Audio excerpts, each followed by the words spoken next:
पिछले काफी लंबे समय से यह एक सवाल रहा है कि 13वीं शताब्दी की साहसी काकतीय रानी का अंत आखिर किस प्रकार हुआ। क्या आप जानते हैं दक्षिण की इस रानी को लोग पुरुष समझते थे?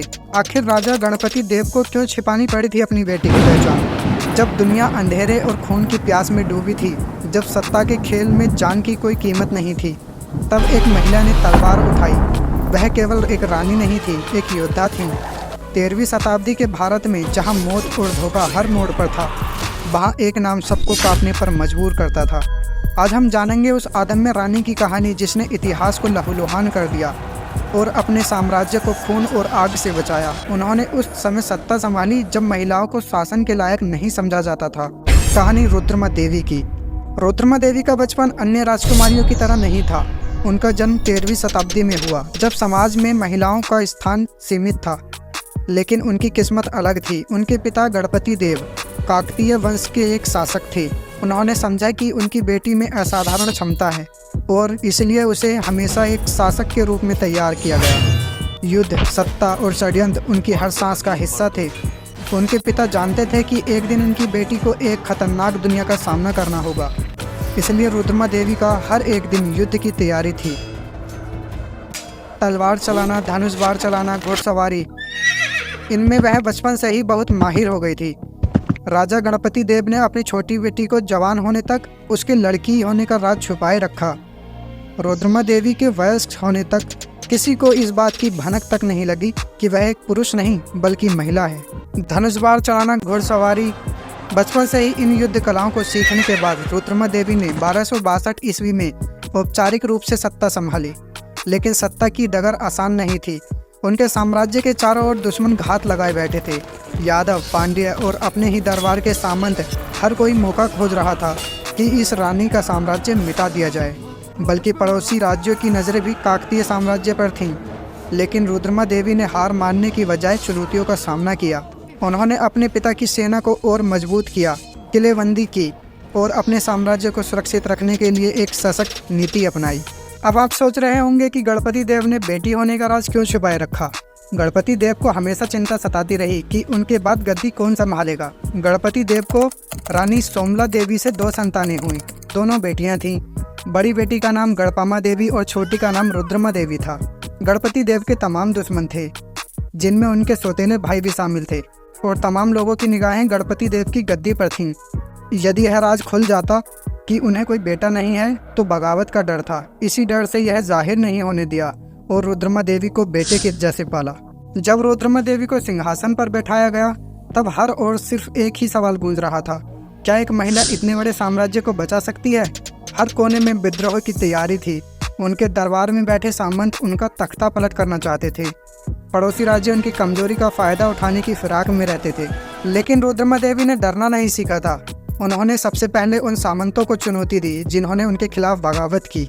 सत्ता पर बैठने के बाद उन्होंने युद्ध की घोषणा की।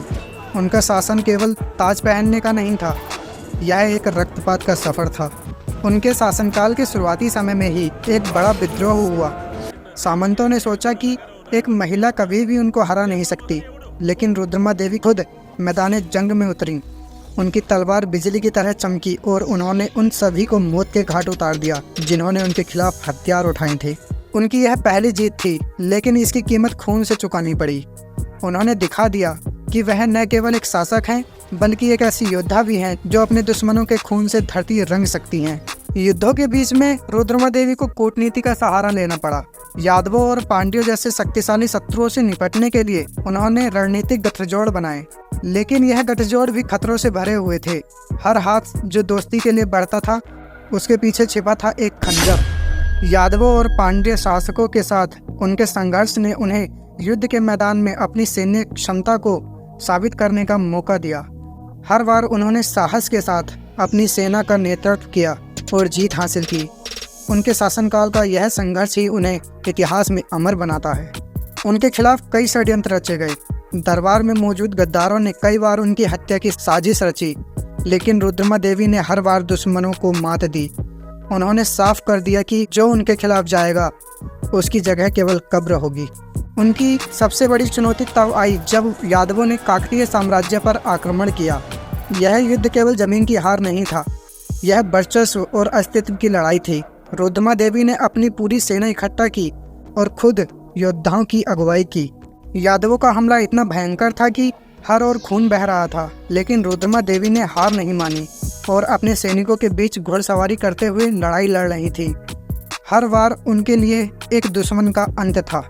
जैसे जैसे साल बीतते गए, रुद्रमा देवी की उम्र बढ़ती गई, लेकिन उनके दुश्मन कम नहीं हुए। हर ओर से काकतीय साम्राज्य पर हमला हो रहा था। यादव, पांड्य और कई अन्य शक्तिशाली राज्य उनके साम्राज्य को निगलने की कोशिश कर रहे थे, लेकिन उन्होंने अंतिम समय तक अपने सिंहासन की रक्षा की। यह उनकी अंतिम लड़ाई थी। उनके शरीर में थकान थी, लेकिन उनकी आत्मा में आग। वह जानती थी कि उनका अंत करीब है, लेकिन वह मैदान छोड़ने वालों में से नहीं थी। उन्होंने अंतिम सांस तक लड़ाई लड़ी। रुद्रमा देवी की मृत्यु के बाद उनका पोता प्रताप रुद्र काकतीय वंश का उत्तराधिकारी बना, लेकिन रुद्रमा देवी की कहानी कभी खत्म नहीं हुई। उन्होंने साबित किया कि एक महिला जो मौत और धोखे से खेल सकती है, वह किसी भी पुरुष से ज़्यादा खतरनाक शासक हो सकती है। रुद्रमा देवी का नाम इतिहास में अमर हो गया। उनका जीवन एक संदेश है कि जब सत्ता को चुनौती दी जाती है तो उसके पीछे खून बहाना पड़ता है। उन्होंने अपनी तलवार से यह इतिहास लिखा और दुनिया को दिखा दिया कि वह सबसे खतरनाक योद्धाओं में से एक थीं। रुद्रमा देवी की कहानी केवल एक साम्राज्य की नहीं है, यह साहस, शक्ति और बलिदान की कहानी है। यह उस महिला की कहानी है जिसने हर लड़ाई लड़ी और अपनी ज़मीन को बचाने के लिए हर सीमा लांघी। उनकी विरासत आज भी हमें सिखाती है कि जब भी कोई शक्ति खतरे में हो तो उससे लड़ने के लिए एक शेरनी चाहिए।